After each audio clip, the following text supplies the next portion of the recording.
قرآن حکیم، سیرت النبی صلی اللہ علیہ وآلہ وسلم، احادیث مبارکہ، فقہی مسائل کا بیان اور بہت کچھ انشاءاللہ تعالی جید علماء کرام کے ساتھ۔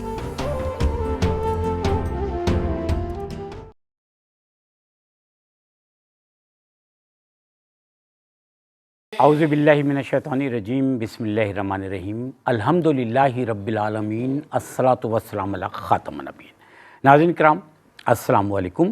میں آپ کا میزبان ہوں شاہد مسرور، اور پروگرام ہے روشنی سب کے لیے۔ علامہ اقبال رحمۃ اللہ علیہ کا ایک مصرع میں آپ کی خدمت پیش کرنا چاہتا ہوں، جس میں کہ انہوں نے فرمایا ہے کہ بتان رنگ و خوں کو توڑ کر ملت میں گم ہو جا۔ اس کے بعد کچھ اقوام کا تذکرہ کر کے انہوں نے کہا کہ تمہارے درمیان یہ تفریق، یعنی اقوام کی تفریق نہیں رہنی چاہیے۔ اسی طرح فرمایا نا کہ ایک ہوں مسلم حرم کی پاسبانی کے لیے، نیل کے ساحل سے لے کر تاب خاک کاشغر۔ دنیا میں جتنے بھی مسلمان ہیں، اگر وہ مل کر دین کی سربلندی کے لیے کام کرنا چاہیے، اور آج ضرورت بھی ہے، تو یقیناً اسلام کا بول بالا بھی ہو، اسلامی تعلیمات جو ہیں وہ دنیا بھر میں پھیلانے میں بھی آسانی ہو، اور جو اسلام کا نظریہ حیات ہے اور اللہ تعالیٰ کی وحدانیت کا، آپ صلی اللہ علیہ وسلم کی سیرت پاک کا جو اصل میسج ہے، پیغام ہے، وہ لوگوں تک پہنچانے میں آسانی بھی ہو۔ اور یہ حقیقت ہے کہ دنیا میں آج بھی دنیا کے مختلف خطوں میں لوگ وحدانیت کے اسلامی نظریے کی طرف، آپ صلی اللہ علیہ وسلم کے دین حق کے پیغام کی طرف آج بھی رجوع کرتے ہیں اور مشرف با اسلام ہوتے ہیں۔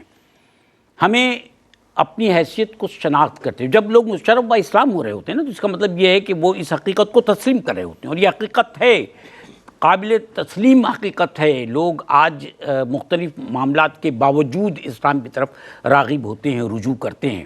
تو ہمیں بھی اس حقیقت کا ادراک کرتے ہوئے اپنے اتحاد کے ذریعے اصل پیغام کو دنیا کے انسانوں تک اپنی شخصیت، اپنے کردار اور اس کے اظہار کے ساتھ پہنچانا چاہیے۔ وہ ہے نا کہ مومن تو وہ ہے کہ جس کو دیکھ کر اللہ یاد آ جائے۔ تو ہمیں اپنے اتحاد کے ذریعے بھی وہی ثابت کرنا ہے جو آپ صلی اللہ علیہ وسلم کی نبوت کے بعد مسلمانوں نے مکے اور مدینہ منورہ میں کفار کے سامنے، مشرکین کے سامنے، منافقین کے سامنے اپنے کردار اور اپنی اہمیت سے، اپنے اتحاد سے ثابت کیا تھا۔ آج کا موضوع اتحاد ہے۔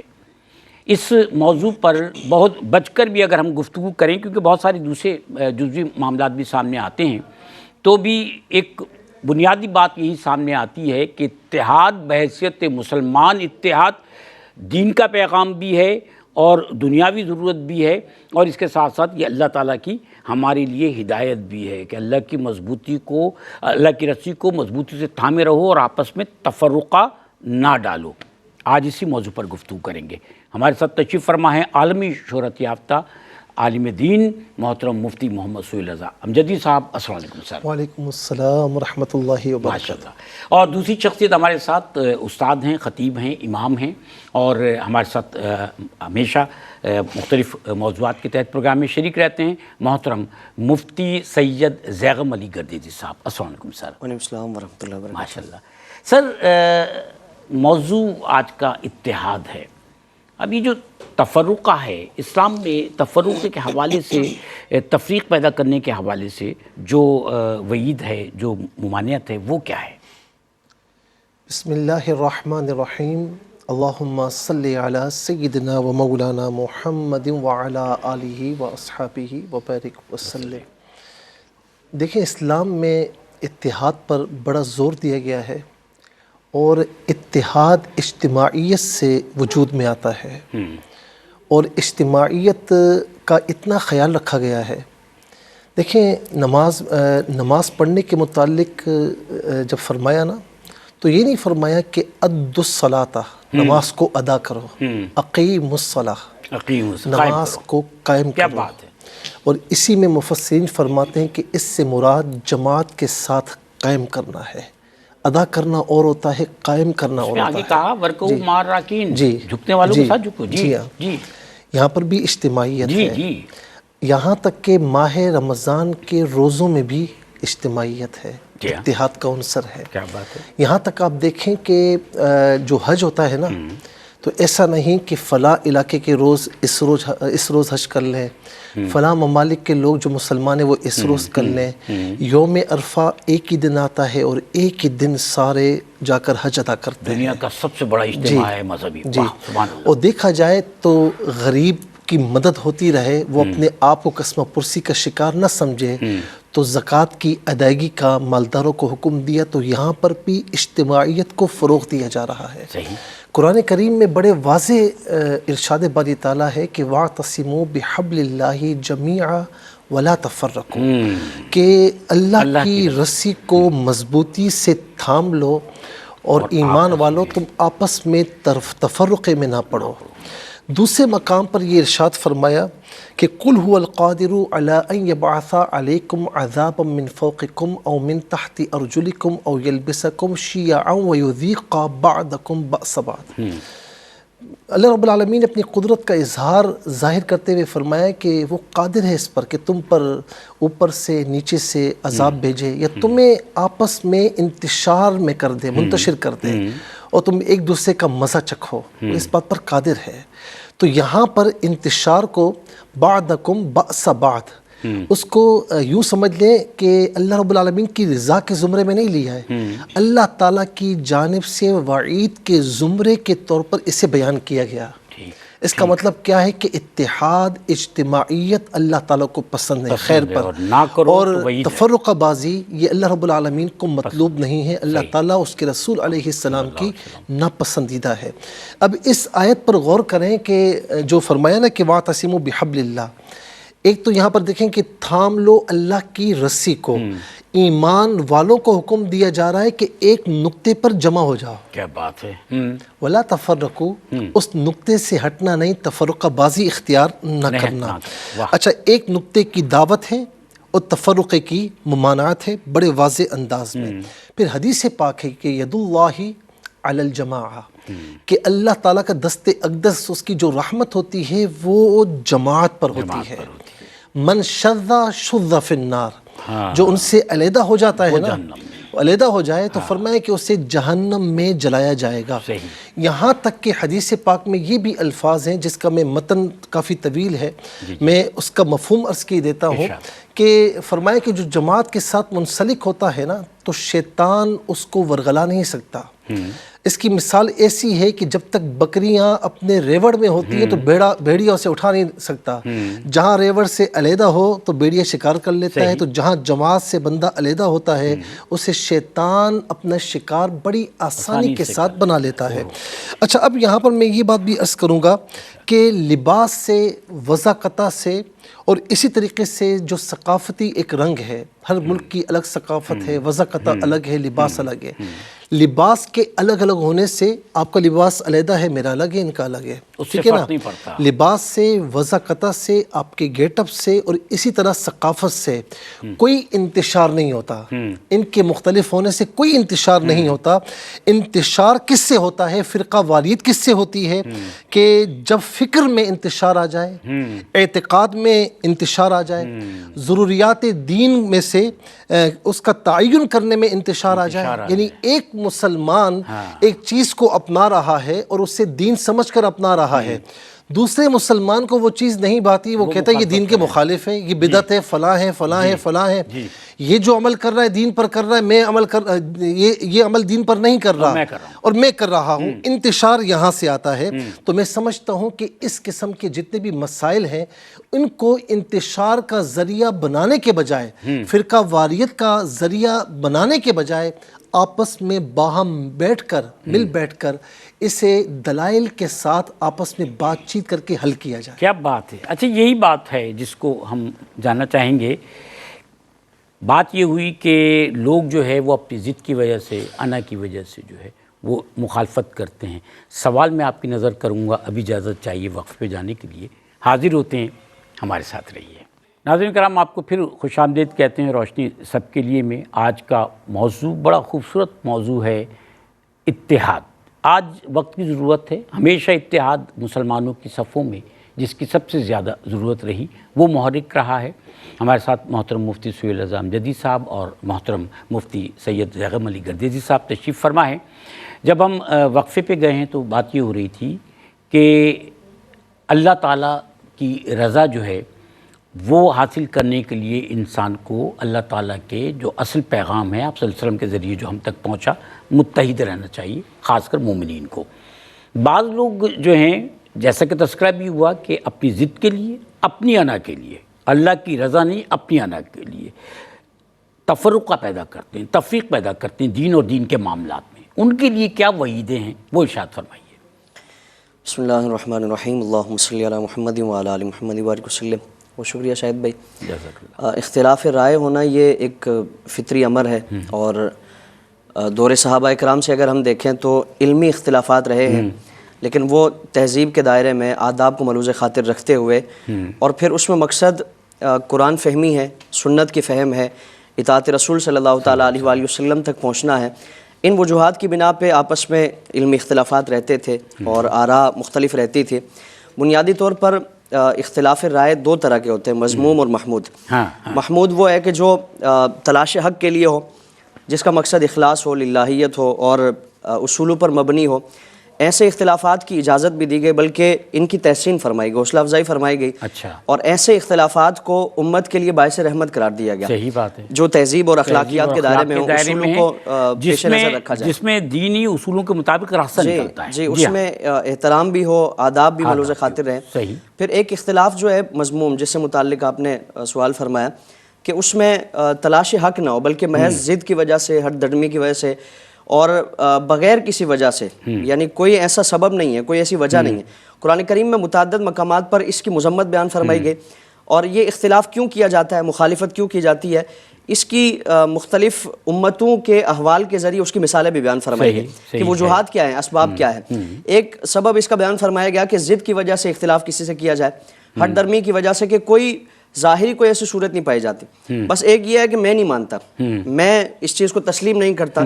نہ تسلیم کرنے اور نہ ماننے کی کوئی وجہ نہیں ہے۔ قرآن کریم میں سورہ ابراہیم میں فرمایا گیا کہ انبیاء کا معاملہ کیا ہے کہ وَاسْتَفْتَحُوا، کہ وہ اللہ تعالیٰ سے مدد چاہتے ہیں، اللہ سے فتح چاہتے ہیں، اللہ سے اپنی تبلیغ پر کامیابی چاہتے ہیں، اور اپنی اس تبلیغ کے سلسلے میں وہ شب و روز کوششیں کرتے رہتے ہیں۔ لیکن دوسری طرف کا جو گروہ ہے کہ وَخَابَ كُلُّ جَبَّارٍ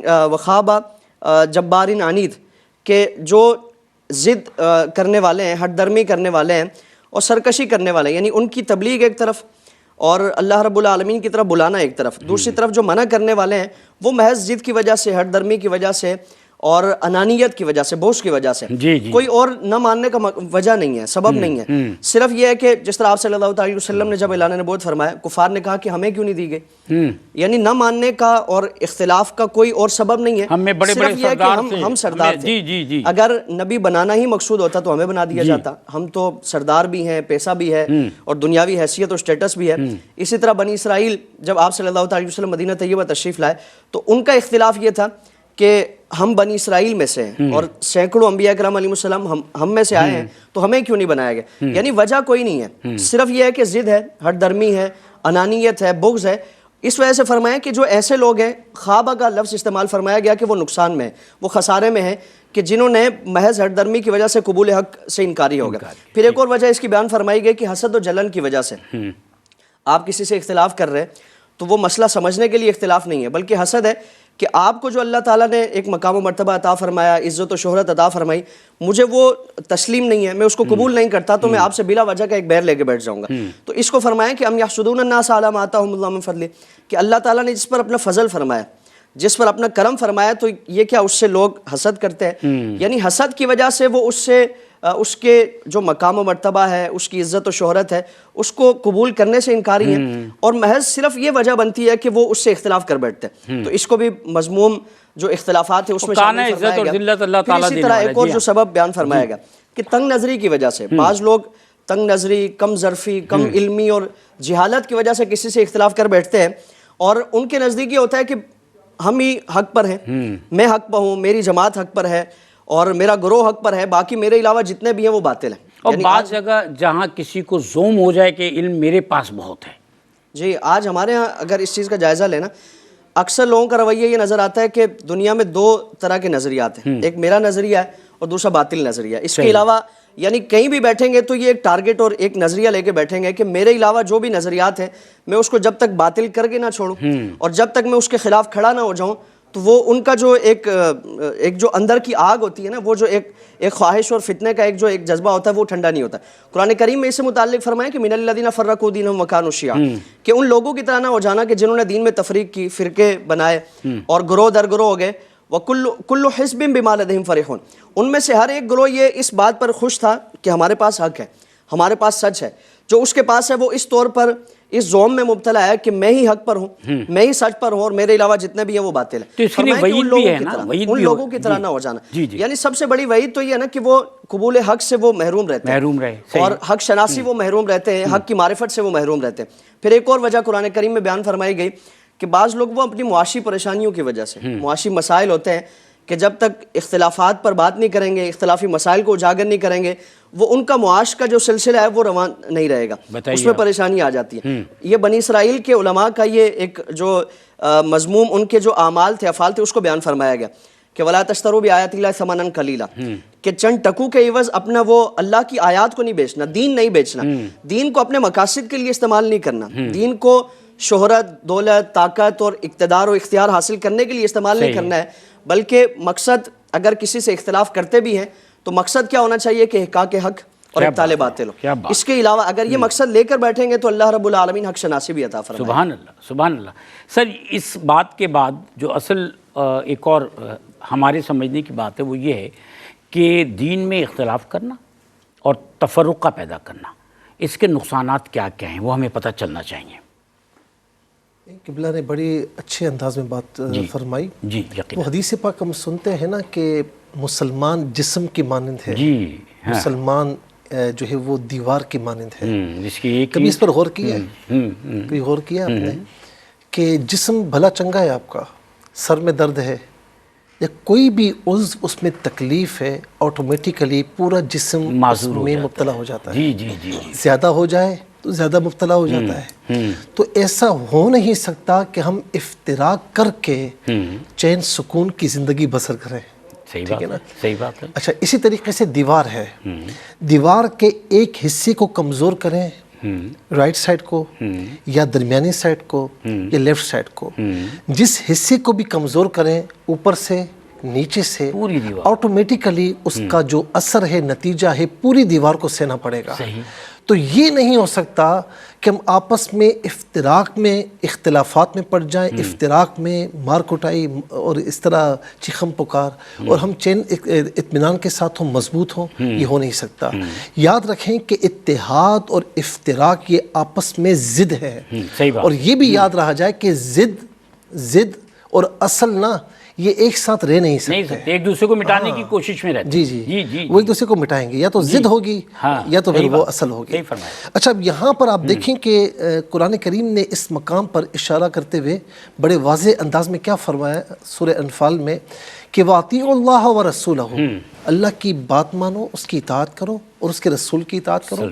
وَلَا تَنَازَعُوا، افتراق میں جھگڑوں میں مت پڑو، فَتَفْشَلُوا، کمزور ہو جاؤ گے، وَتَذْهَبَ رِيحُكُمْ، تمہاری ہوا اکھڑ جائے گی. یعنی آپ دیکھیں کتنا لطیف اشارہ فرمایا کہ اگر تم افتراق میں آ گئے تو نمبر ایک کمزوری میں آ جاؤ گے، اور نمبر دو تمہاری ساری مضبوطی تحلیل ہو جائے گی، اور تمہارا وہ دبدبہ جو دشمنوں پر ہوتا تھا وہ ختم ہو جائے گا.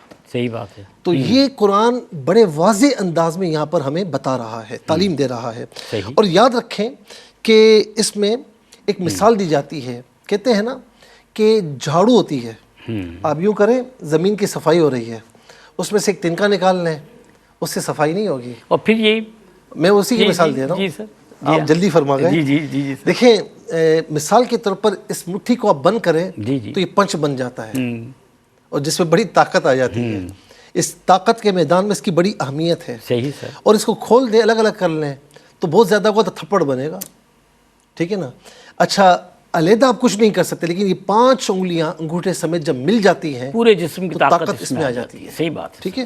اچھا اسی طرح نمبر ایک تو میں نے بتا دیا کہ ہوا ختم، آپ کمزور ہو جاؤ گے۔ نمبر 2، لوگوں کا دین سے یہ بڑا نقصان دہ ہے، اور اس میں سے ہر نقطہ نقصان دہ ہے۔ نمبر 2، جو یعنی نتیجہ بھگتنا پڑتا ہے نقصانات، ایک نقصان یہ بھی ہے کہ لوگوں کا دین سے اعتبار اٹھ جاتا ہے۔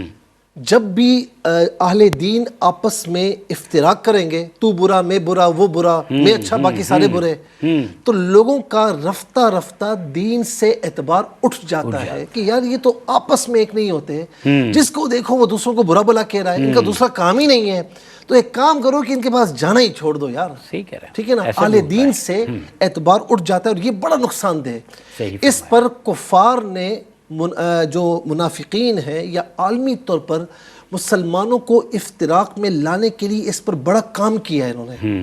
وہ اتنے کامیاب ثابت نہیں ہوئے جتنا ہم خود اپنے دشمن بن گئے، اور ہم نے خود انہیں کامیاب کروا دیا ہے۔ اور نمبر 3، اچھا اس کے ساتھ آپ یہ بھی دیکھیں، اس وقت مغرب میں جو ایک الہاد کے پیچھے لوگ جا رہے ہیں، اور اسی طریقے سے دہریت کی طرف لوگ امڑ کے آ رہے ہیں، کیوں؟ اس کی مین وجہ جو ہے، ایک بگ ریزن جو ہے، وہ ہمارا فکری انتشار ہے کہ ہم ایک جگہ پر جمع نہیں ہیں۔ اور نمبر 3 جو آخری بات ہے اس میں، یاد رکھیں کہ کوئی بھی ادارہ افتراق کے ساتھ، اختلافات کے ساتھ چل نہیں سکتا۔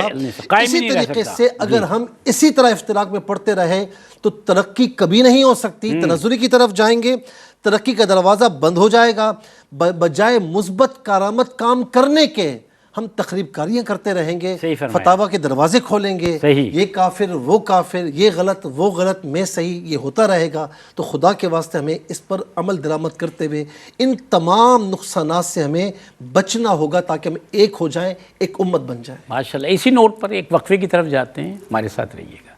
ناظرین کرام، روشنی سب کے لیے آخری سیگمنٹ آج کے پروگرام کا۔ آج ہمارا موضوع ہے اتحاد، اور میرے ساتھ تشریف فرما محترم مفتی سہیل رضا امجدی صاحب اور محترم مفتی سید زیغم علی گردیزی صاحب۔ گردیزی صاحب، جو گفتگو اب تک ہوئی ہے اس کے بعد ایک اور پہلو سامنے یہ آتا ہے کہ دنیا بھر میں جو انسان ہیں وہ مختلف ممالک میں رہتے ہیں، مختلف خطوں میں رہتے ہیں، ان کی زبان الگ ہے، ان کی نسلیں الگ ہیں، ان کا رنگ جو ہے، دنیا میں ایسا بھی ہے نا، کوئی گورا کہلاتا ہے، کوئی کالا کہلاتا ہے، کوئی گندمی کہلاتا ہے، ایسا بھی ہے۔ پھر اس میں اگر دیکھا جائے اجتماعی طور پہ تو ہر مذہب سے اور خاص کر اسلام سے تعلق رکھنے والے بہت سارے لوگ ہیں جو مختلف خطوں میں رہتے ہیں، ان کی زبان، رنگ، نسل کا فرق ہے۔ دین ہمیں رنگ اور نسل کا جو اختلاف پیدا کیا جاتا ہے اس سے منع کرتا ہے۔ اس حوالے سے ہماری رہنمائی فرمائیے۔ بسم اللہ الرحمن الرحیم۔ شاید بھائی، دین اسلام دین فطرت ہے، اور اس کے تمام تر جو اصول ہیں وہ فطرت کے عین تقاضوں کے مطابق ہے۔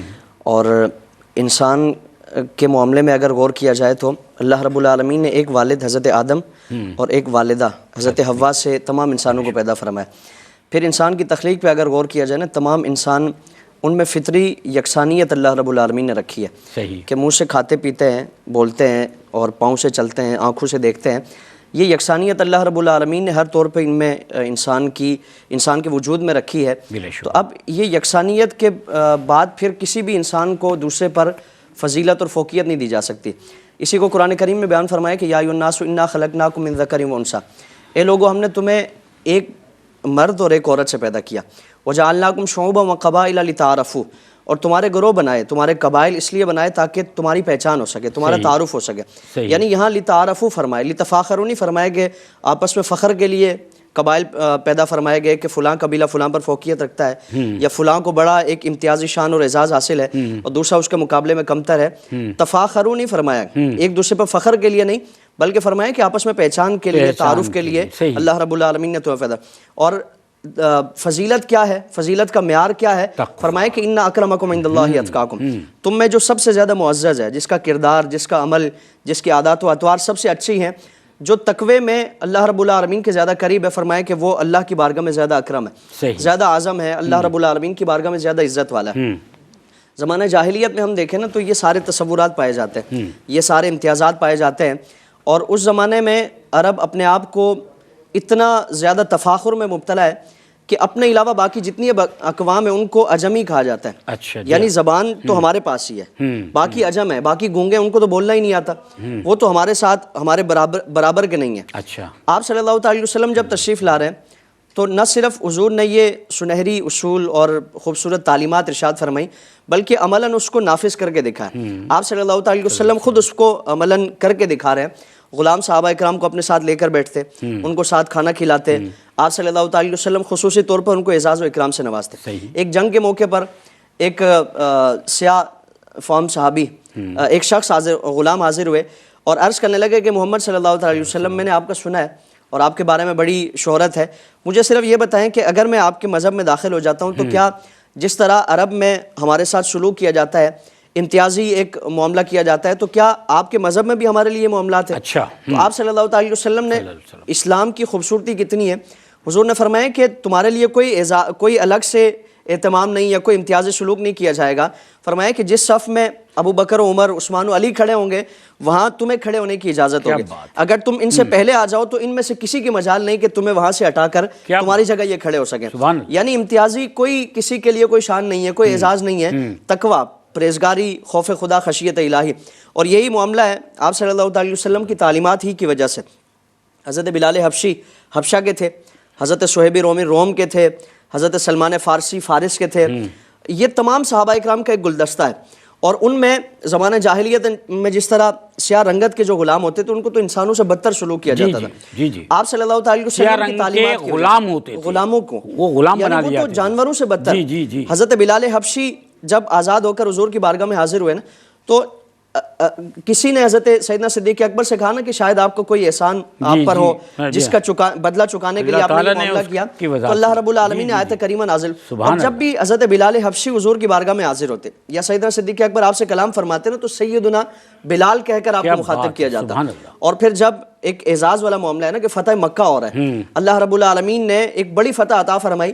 کیفیت کیا ہے کہ حضور کے ساتھ جو آپ کی سواری پر بیٹھے ہوئے ہیں وہ کوئی شہزادے نہیں ہیں, امام علی مقام, امام حسن مجتبیٰ, امام حسین پاک نہیں ہیں, بلکہ ایک غلام زادے ہیں جو حضور کے ساتھ اس سواری پر تشریف فرمائے. اور پوری کائنات میں سب سے عزت والی جو جگہ ہے خانہ کعبہ, حضور نے خانہ کعبہ کی چھت پر چڑھ کر اذان دینے کا حکم کسی عرب کے سردار کو نہیں فرمایا بلکہ حضرت بلال سے فرمایا کہ جاؤ خانہ کعبہ کی چھت پر. یعنی اس عمل کے ذریعے تمام تر تفاخرات کو اور امتیازی جو ایک سلسلہ تو اس کو, اور پھر حضور کی واضح حدیث مبارکہ کہ کسی عربی کو عجمی پر, کسی گورے کو کسی کالے پر کوئی فضیلت حاصل نہیں ہے. فضیلت کیا ہے؟ وہ تقویٰ, پرہیزگاری, خوف خدا, خشیت الہی کی وجہ سے اللہ رب العالمین فضیلت اور برتری عطا فرماتا ہے. ماشاءاللہ ماشاءاللہ. سر محترم امجدی صاحب, یہ جو ساری گفتگو ہوئی اس کے بعد ایک بنیادی نقطہ ہے جس کی وضاحت میں چاہتا ہوں کہ مجھ جیسے لوگوں کے لیے ہو جائے کہ کیا صاحبان علم و عقل جو ہیں ان کے درمیان اگر اختلاف ہوتا ہے, کیونکہ اس کی مختلف صورتیں یہاں پر بتائی گئی ہیں, تو کیا صاحبان علم و عقل کے درمیان اختلاف سے فرقہ جنم لیتا ہے؟ دیکھیں اصل میں تو جنم نہیں لیتا ہے, اچھا, لیکن رویوں سے جنم لیتا ہے. اچھا, رویوں سے. اہل فکر ہوں, اہل علم ہوں, اہل دانش ہوں, اہل عقل ہوں, ان میں اختلاف تو ایک بہت بڑی خوبی ہے, جو کہ بہت زبردست حسن ہے. جی جی, ٹھیک ہے نا. اور اس میں یہ ہے کہ ہر اہل علم کو, ہر اہل عقل کو جو ان شرائط پر پورا اترتا ہے اپنی اپنی صلاحیتوں کے مطابق کام کرنے کا حق ہے. صحیح ہے, سوچنے سمجھنے کی صلاحیت کا حق ہے. اسلام تو یہ حق دیتا ہے نا. لیکن جب ہمارے رویے سامنے آتے ہیں نا, اس سے افتراق جنم لیتا ہے, اس سے اختلافات جنم لیتے ہیں. ٹھیک ہے. اچھا, میں آپ کو مثال دوں. صحابہ کرام علیہم رضوان کے مابین آپس میں یعنی کتنے مسائل ایسے تھے جن میں اختلاف ہوتا تھا. کوئی تفرقہ بازی ہوئی, کوئی فرقہ بنا اس دور میں, ہوا کہ وہ یہ غلط ہے میں صحیح ہوں, کبھی یہ آواز آئی. آج تک احادیث میں آپ پڑھ دیکھ لیں کہیں آواز, ان کا ایمان مضبوط جی. تھا. اچھا, آپ دیکھیں اختلافات بھی کیا تھے. میں ایک دو مثالیں دے رہا ہوں. حضرت عمر رضی اللہ تعالیٰ عنہ اور ابن مسعود رضی اللہ تعالیٰ عنہ, ان کے نزدیک جو ہے وہ جنبی کے لیے اگر پانی میسر نہ ہو تو تیمم کرنا جائز نہیں تھا. اچھا, اور عمار بن یاسر اور ابو موسیٰ اشعری رضی اللہ تعالیٰ عنہما کے نزدیک جائز تھا. تو کیا انہوں نے لڑائیاں کی, آپس میں بھائی بن کر رہے؟ اسی طریقے سے حضرت عمر رضی اللہ تعالیٰ عنہ کا موقف یہ تھا کہ یعنی لوگوں کے رونے سے, رشتہ داروں کے رونے سے میت پر عذاب آتا ہے. ٹھیک ہے، اور صحابہ کرام کا موقف دوسرا تھا کہ نہیں ہوتا، اچھا تو کیا لڑائیاں ہوئی ہیں؟ نہیں. اچھا اسی طرح ایک مثال اور دوں، ابن عمر رضی اللہ تعالیٰ عنہ احرام سے پہلے غسل کر کے خوشبو لگانے کو جائز نہیں سمجھتے تھے. اچھا ام المؤمنین سید عائشہ رضی اللہ تعالیٰ عنہ جائز سمجھتی تھی اور صحابہ بھی جائز سمجھتے تھے. کہیں کچھ نہیں ہوا. یہ تو حسن ہے، یہ تو خوبی ہے بہت بڑی. ہم نے اپنے رویوں سے اسے افتراق کا سبب بنا دیا ہے.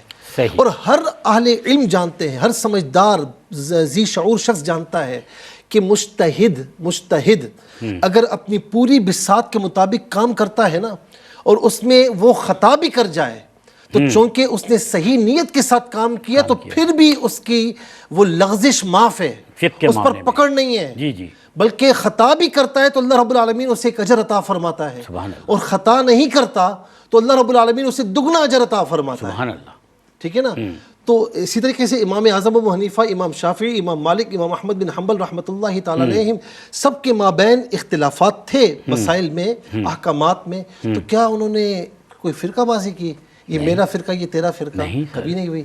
تو ان کا رویہ ہمیں یہ بتاتا ہے کہ اصل میں اختلافات مسائل میں ہوں، احکامات میں ہوں، اس سے فرقہ واریت جنم نہیں لیتی، ہمارے رویوں سے لیتی ہے. اچھا اب ہوتا کیا ہے کہ اگر ہم کوئی خطا پر ہے، ہم کیا کرتے ہیں؟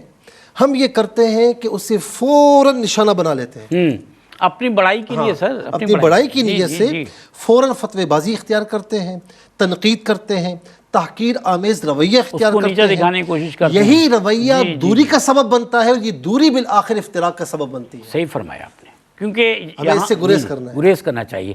1 منٹ ہے ہمارے پاس، آج کے موضوع پر آپ کا میسج چاہیے سر.